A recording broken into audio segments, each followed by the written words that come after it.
Buenos días, alumnos. Hoy vamos a ver osteomioarticular de miembro inferior y el examen físico correspondiente al segmento de estudio.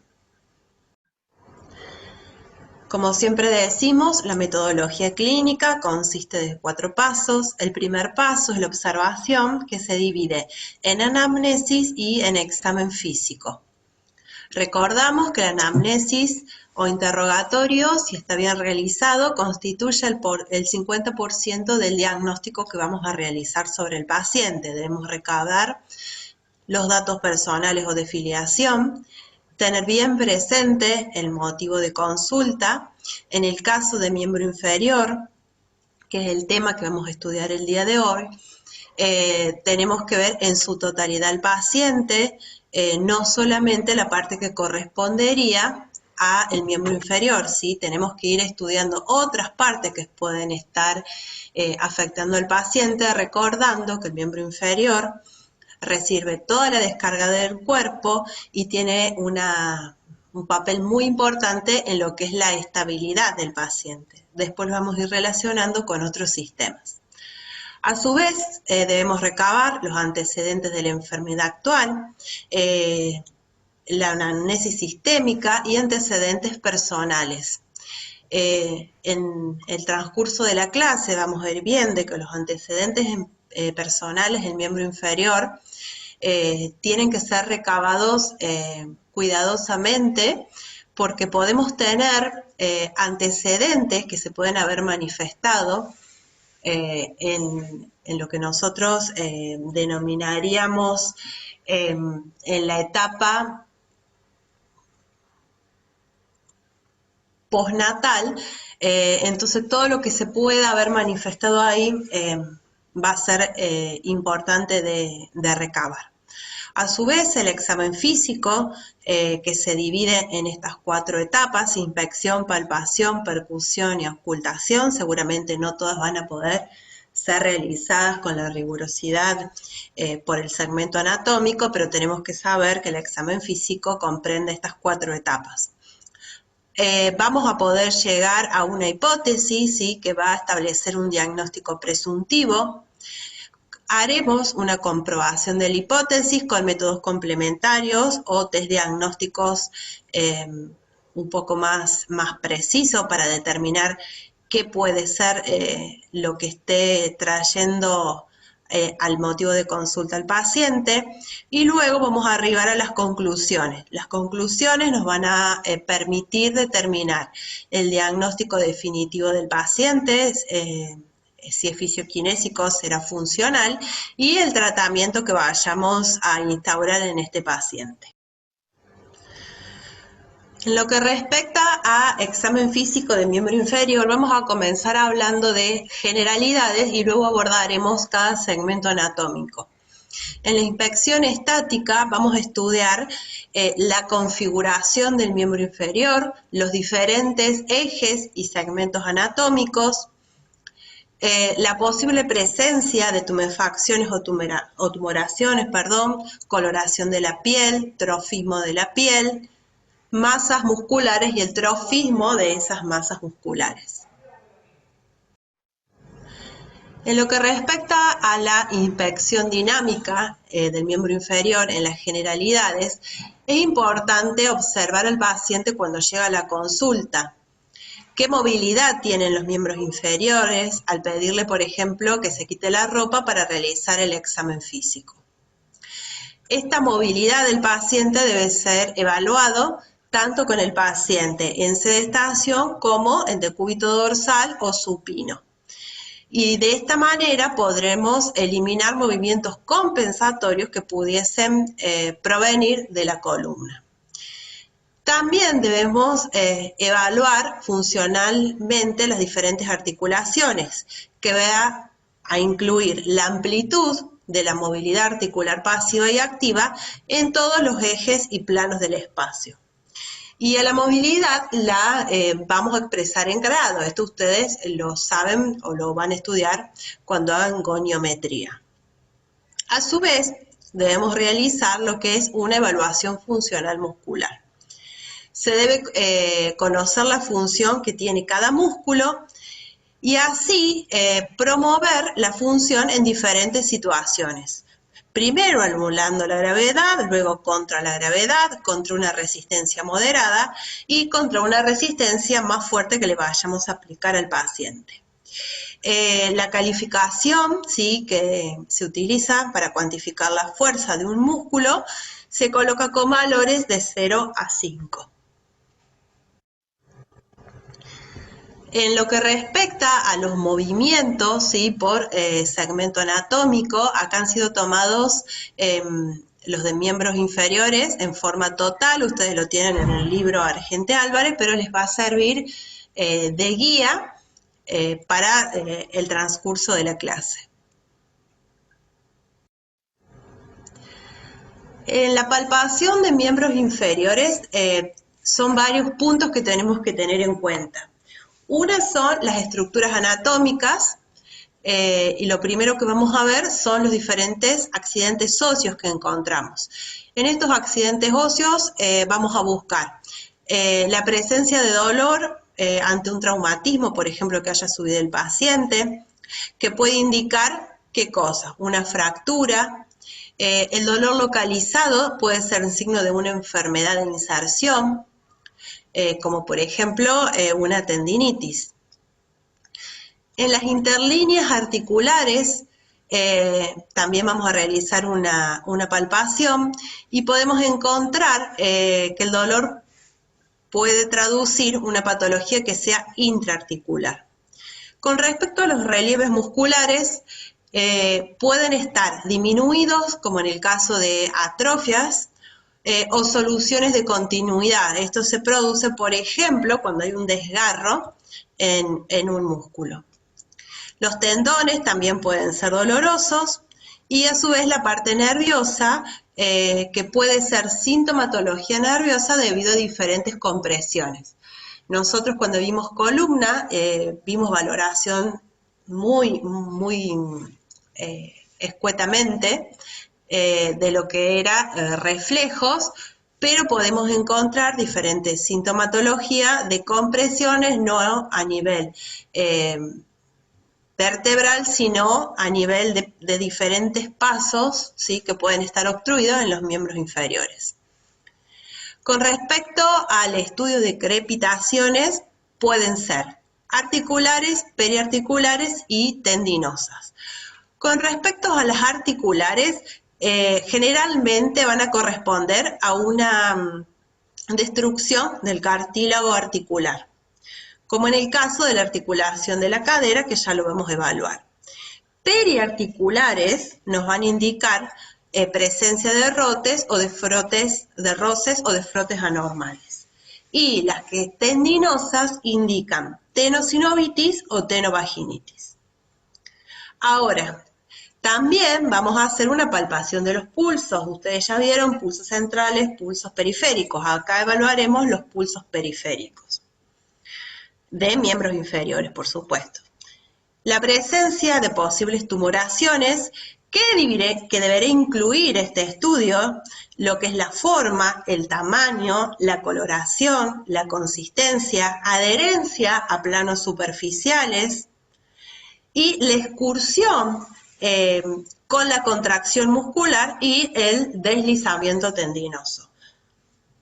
Nosotros esto ya lo vimos cuando estudiamos la parte de semiología de generalidades. En lo que comprende la exploración segmentaria, vamos a realizar un estudio de cadera, rodilla, tobillo y dedos. Con respecto a la exploración física de la cadera, comenzaremos realizando una inspección estática. Deberemos ver de frente la inclinación pélvica en relación a las espinas ilíacas anterosuperiores. Realizaremos una vista lateral derecha e izquierda para ver si el paciente presenta un incremento de la lordosis lumbar y si de cada lado es igual el aumento de estas lordosis, ¿sí? Vamos a evaluar también las masas musculares.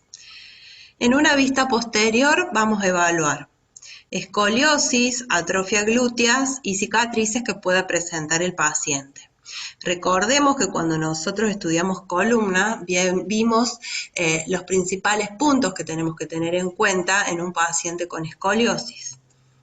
La atrofia glútea también es importante de evaluar para ver si puede haber una asimetría en los miembros inferiores o hay un problema en columna y presencia de cicatrices que puedan hablarnos de una cirugía que tuvo el paciente y si esa cicatriz puede estar limitando algunos movimientos. También debemos evaluar al paciente parado y en diferentes decúbitos. Cuando nosotros hacemos la exploración de la cadera, es muy importante determinar si el paciente presenta o no acortamientos de la extremidad inferior. Por lo tanto, vamos a aplicar lo que estudiamos en antropometría, midiendo la longitud total real y la longitud total aparente de los miembros inferiores.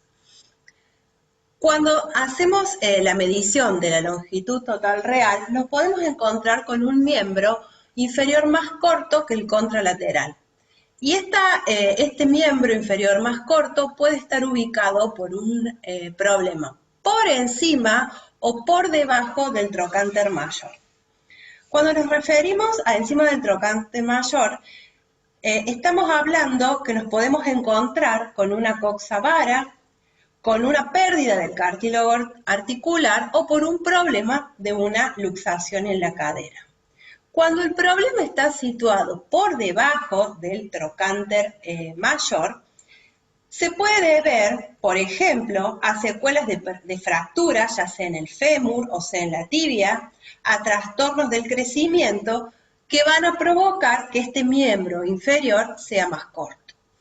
Cuando hacemos una medición de la longitud total aparente, el miembro parece más corto por una contractura en la cadera que va a estar en aducción o flexión y va a estar compensado por una inclinación de la pelvis, que es la figura que estamos viendo a la izquierda.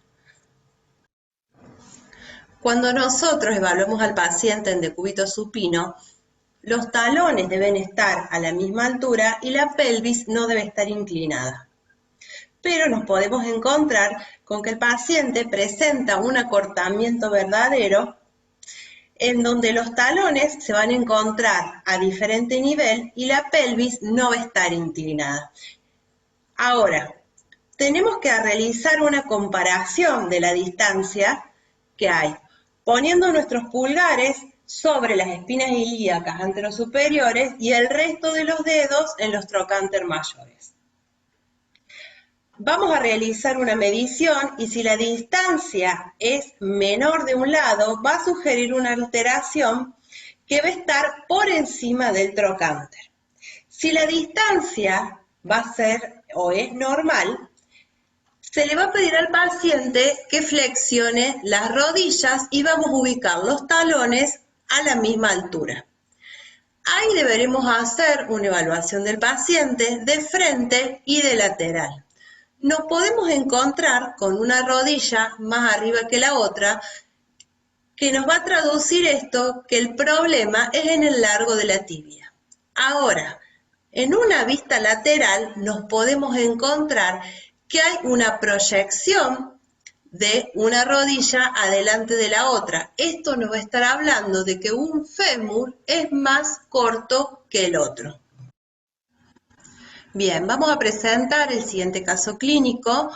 En este caso, el terapeuta al paciente le está realizando una medición total real de ambos miembros inferiores. Se puede apreciar que hay una dismetría en relación de uno contra el otro. Luego le va a realizar una medición total aparente, también bilateral comparativa de los miembros inferiores.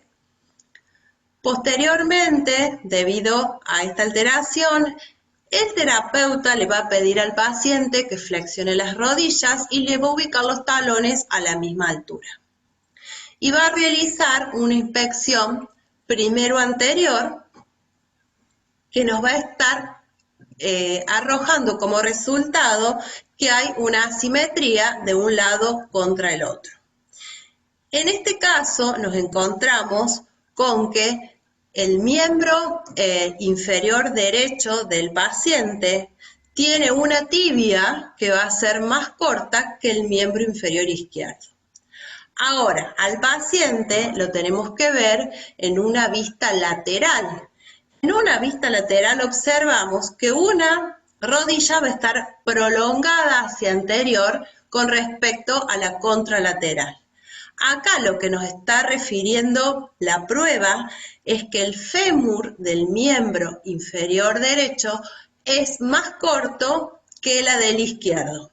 Por lo tanto, podemos decir que este paciente tiene un acortamiento real del miembro inferior derecho, en donde no va a haber una oblicuidad pélvica. Para explorar la movilidad de la cadera, debemos realizarlo en cada uno de los movimientos que la misma tiene. Vamos a realizar la maniobra de Thomas. En este caso, el paciente va a estar en decúbito supino. El terapeuta, en el caso de que quiera evaluar la cadera derecha, se va a ubicar por el lado izquierdo del paciente, va a apoyar la mano en la zona lumbar y va a efectuar una flexión de cadera y rodilla, ¿sí?, a 90 grados, y luego va a aumentar la flexión de cadera, pudiendo llegar hasta los 120, notando que la curvatura lumbar se aplana y comprime la mano. En este caso, estamos explorando la cadera derecha, que normalmente va a quedar en extensión al flexionar la cadera opuesta, es la del lado en la que está el paciente. Ahora, vemos la figura que encontramos abajo, la figura B, cuando no existe una hiperextensión normal, en lo que sería la maniobra de Thomas, estos 30 grados que ganábamos en la primer figura, lo vamos a perder en esta maniobra cuando es positiva. En este caso no se va a hiperextender, entonces la cadera va a quedar en una flexión. Nosotros lo vamos a poner de manifiesto o cómo lo vamos a ver cuando la rodilla se despegue del plano de examen. A su vez vamos a evaluar la extensión de la cadera. El paciente deberá estar ubicado en decúbito prono. Vamos a tomar por la rodilla en la cara anterior y la vamos a llevar a movimiento de extensión. Para evaluar la abducción, el paciente deberá estar en decúbito supino. Vamos a fijar las espinas ilíacas y vamos a llevar el miembro hacia afuera. Para evaluar la aducción, partiendo del mismo movimiento, vamos a llevar el miembro pasando la línea media. Sería el miembro contralateral. Para evaluar las rotaciones, hay diferentes formas en que lo podemos realizar. Paciente en decúbito supino, realizamos flexión de cadera y flexión de rodilla de 90 grados e imprimimos un movimiento con la rodilla hacia interno y con el pie hacia externo. Ahí estamos evaluando la rotación interna de cadera. Luego vamos a evaluar la rotación externa, donde el movimiento va a ser inmerso. Siempre el grado o la dirección de la rotación lo va a determinar la dirección a la que llevemos la rodilla. Nos puede ocurrir que el paciente presente dolor o presente alguna restricción del movimiento a partir de la articulación de la rodilla, por lo cual será difícil evaluarlo de esta forma. Por lo tanto, lo ubicaremos en decúbito supino con las rodillas extendidas, ambos miembros, y lo podremos llevar a rotación interna y a rotación externa. En este caso, la posición, ¿sí?, del pie nos va a orientar cuando está hacia afuera, ¿sí? En la rotación externa y cuando lo llevamos hacia adentro en la rotación interna. A su vez, lo podemos evaluar también en forma simultánea. ¿Cómo lo vamos a realizar? Vamos a poner el paciente en decúbito prono con flexión de rodilla en el caso de que lo pueda realizar y simultáneamente vamos a imprimir un movimiento con los pies hacia afuera. Cuando los pies están hacia afuera, vamos a estar evaluando la rotación interna. Para evaluar la rotación externa, vamos a llevar esos pies con las rodillas flexionadas, pasando la línea media uno sobre otro. Ahí evaluamos la rotación externa. Cuando nosotros querramos evaluar la inclinación pélvica, lo realizaremos a través de la prueba de Trendelenburg. A continuación vamos a ver un video explicativo y luego vamos a realizar un análisis de qué es lo que puede provocar esta alteración. Paciente de pie con peso corporal uniformemente distribuido. El examinador se ubica detrás del paciente e identifica crestas ilíacas y espina ilíaca postero superior. El paciente levanta la pierna contralateral al lado evaluado.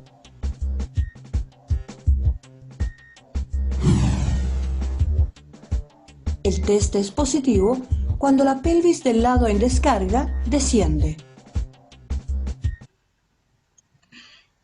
Tenemos que tener en cuenta de cuando realicemos esta prueba de ponernos bien posterior al paciente porque muchas veces no va a ser tan significativa la inclinación que encontremos u otras veces el paciente puede llegar a perder más el equilibrio. La prueba de Trendelenburg tiene un 10% de falsos positivos y tenemos que, como dijimos al principio, analizar otros componentes si nos da positivo, porque la etiología muchas veces no está centrada en la cadera, sino en otros problemas que pueda presentar el paciente, como por ejemplo un trastorno vestibular que haga que esta prueba sea positiva. Cuando nosotros nos encontramos que la prueba es positiva y nos está hablando, ¿sí? De no este 10%, sino de las generalidades de los pacientes, bien, se puede deber a debilidad glútea en el caso de un paciente con una atrofia muscular o con antecedentes de poliomielitis, a una inhibición glútea por coxalgia. En este caso el paciente va a tener un dolor articular que va a repercutir en la contracción del glúteo debido al dolor que presenta. Una coxavara cuando tenemos un ángulo cérvico-diaficiario menor a 128 grados. Fíjense que en la figura presenta 100 grados, lo que va a efectuar que no haya una correcta contracción glútea. Y en la última figura tenemos un paciente con una luxación congénita de cadera. Fíjense que no hay coaptación articular donde está presentado el fémur, por lo tanto la contracción glútea no se va a presentar en la forma adecuada y ahí sí vamos a encontrar un paciente con una marcha de Trendelenburg o con una marcha de Pato. En el caso de que sea adulto. La luxación congénita de cadera se provoca mayormente en niñas y se hace un estudio en los primeros meses de vida para detectar esta presencia de la luxación y así poder ser corregida. A la paciente se le coloca un arnés de aducción que va a hacer que coapte nuevamente la articulación y que pueda tener una calidad de vida normal. Cuando realizamos el examen de la marcha, tenemos que tener en cuenta que esta observación se debe realizar en anterior, en posterior y de cada uno de los laterales. El paciente debe tener la menor cantidad de ropa posible, estar en un lugar cómodo, con buena temperatura, buena luz y un buen espacio para la circulación. También tenemos que tener en cuenta que si bien cuando el paciente ingresa a la consulta estamos analizando la marcha, no es un estudio específico de la marcha, ya que tiene que tener estos requisitos y se deben hacer diferentes mediciones y diferentes controles, evaluarlo cualitativa y cuantitativamente, que como recién les nombré, una primera aproximación la podemos tener cuando el paciente ingresa, pero luego el estudio de la marcha se hará de otra forma.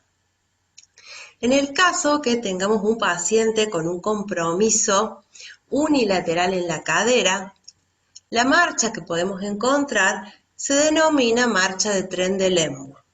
Esta marcha de Trendelenburg se puede deber a diferentes causas, como ya lo vamos a analizar. Vamos ahora a ver un paciente que tiene una marcha miopática y vamos a ver la dificultad que va a tener para correr y para caminar. Vamos a hacer dos pasadas del video para que ustedes lo puedan ver. Fíjense la inclinación que realiza con la pelvis, qué componente tiene también su cintura escapular y los braceos que realiza con ambos miembros inferiores.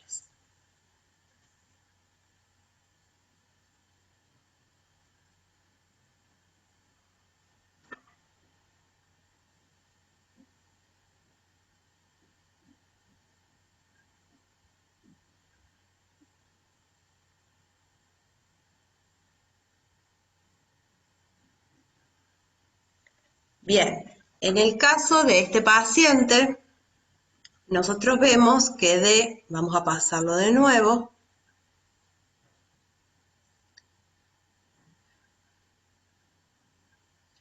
fíjense el miembro superior derecho,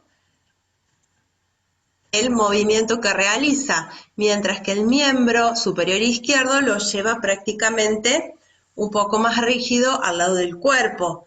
También tenemos que ver la inclinación que hace, ¿sí?, con la cintura escapular y el movimiento en bloque que realiza cuando se desplaza, sin perder de vista lo que es la cadera, ¿sí?, que es donde realiza esta marcha de Trendelenburg.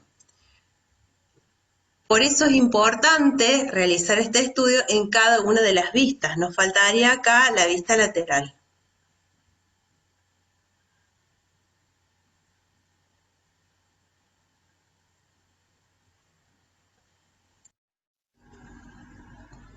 Cuando nosotros realizamos el estudio de la marcha de un paciente y observamos que realiza un balanceo de su cadera hacia la derecha y hacia la izquierda, y que a su vez puede tener una compensación a través de un aumento de la curvatura lumbar y de la base de sustentación, nos está hablando de un compromiso bilateral de cadera que se denomina la marcha que va a realizar marcha de pato.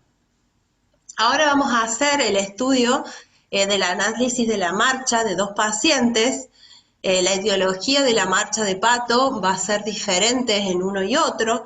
Tenemos que tener en cuenta cuando realicemos el estudio de las marchas de estos pacientes, como en el segundo caso, ver el movimiento de braceo que van a realizar, si está presente o no está presente, y ver qué compromiso y cómo se comporta también la cintura escapular, que era un poco lo que en el paciente anterior estaba más acentuado. En este caso, por la etiología que lo provoca, va a ser diferente el compromiso que va a tener el braceo y el movimiento. En el segundo paciente que vamos a analizar ahora, es un paciente que seguramente tiene una distrofia muscular. La distrofia muscular es un trastorno de origen neurológico que se va a manifestar en el paciente cuya etiología tiene una base genética. Eso ustedes no lo tienen que estudiar ahora, pero sí vamos a analizar un poquito qué es lo que se ve en ambos pacientes cuando realizan la marcha.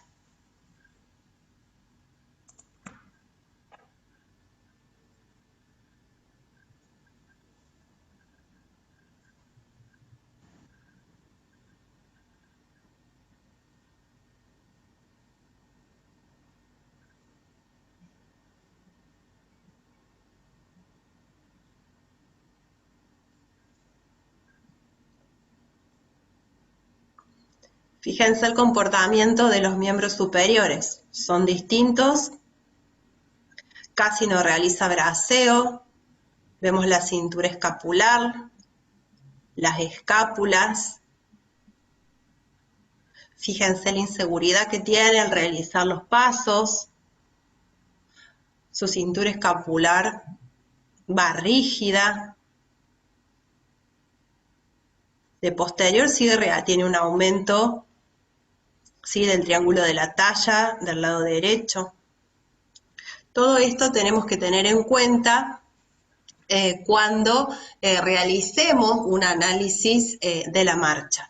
En este caso de estos pacientes no se pudo ver, pero tenemos que prestar atención cuando realizamos también el estudio de ver el componente glúteo, ¿sí?, cómo está a nivel de su inserción el glúteo, para ver si es también una debilidad o un problema de inserción, y todo lo que nosotros hayamos recabado en cuanto a lo que analizamos en el primer paso de la metodología clínica.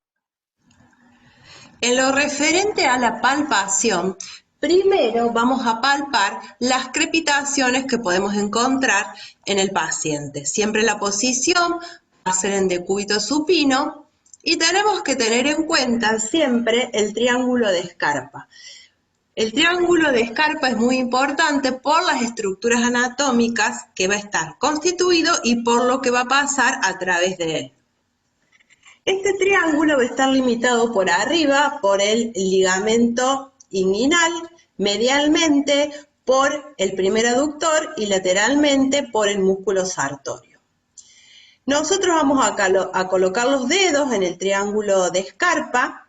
Lateralmente vamos a encontrar la arteria femoral y por debajo del reborde inguinal, ahí se va a encontrar la cabeza femoral y se puede buscar en esta zona la presencia de una hipersensibilidad o una tumefacción de acuerdo al origen que vaya a tener. Se va a hacer para palpar las crepitaciones que pueden estar presentes, por ejemplo, en el caso de una coxoartrosis, al paciente pedirle que realice la posición del 4.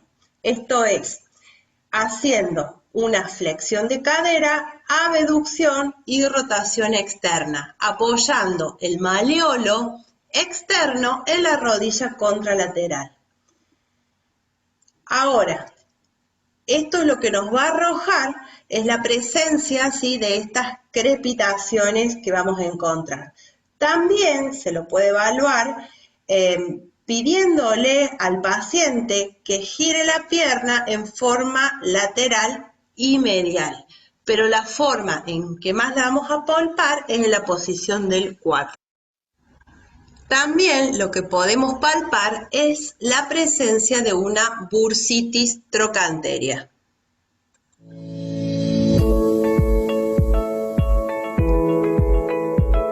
En el caso de las trocanteritis, lo que tenemos es un dolor que se produce en este área. Este es el trocánter mayor del fémur. Sobre este trocánter van a acabar los tendones del glúteo medio, que son músculos que van a movilizar esta cadera. Hay una bolsa que está por encima y una fascia que va a cubrir toda la cadera. Puede producirse una bursitis, puede producirse una tendinitis, una trocanteritis o una fascitis. A eso es lo que llamamos síndrome doloroso del trocánter mayor. Y básicamente vamos a hacer tres maniobras. Una es muy simple, es simplemente a través de la palpación. Vamos a localizar la zona del trocánter, sobre todo la parte más posterior, y a través de la palpación directa sobre esta vertiente posterior del trocánter mayor, vamos a localizar puntos de dolor. Habitualmente tanto la bursitis como la trocanteritis como la fascitis va a generar dolor local.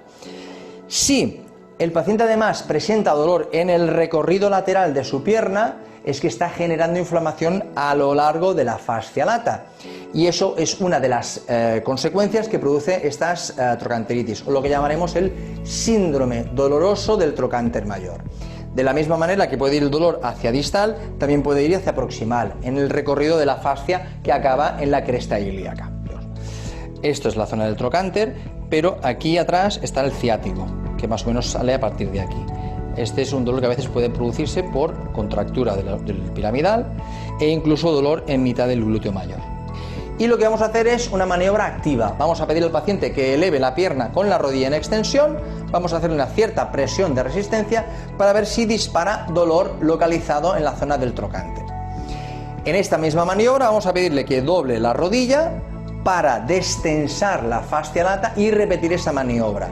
Comprobaremos que en los casos que haya simplemente una fascitis, una inflamación de la fascia, el hecho de doblar la rodilla va a quitarle tensión y va a desaparecer o al menos disminuir ese dolor. Si el componente de bursitis es el más importante o de trocanteritis, el dolor va a continuar en esta misma área.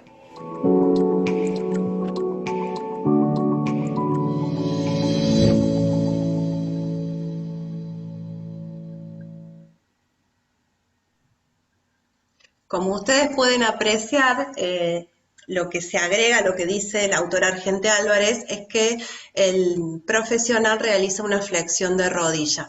Nosotros a la maniobra no la tomamos con la flexión de rodilla, pero no está de más seguir ampliando los conocimientos que seguramente en años posteriores ustedes los van a recuperar.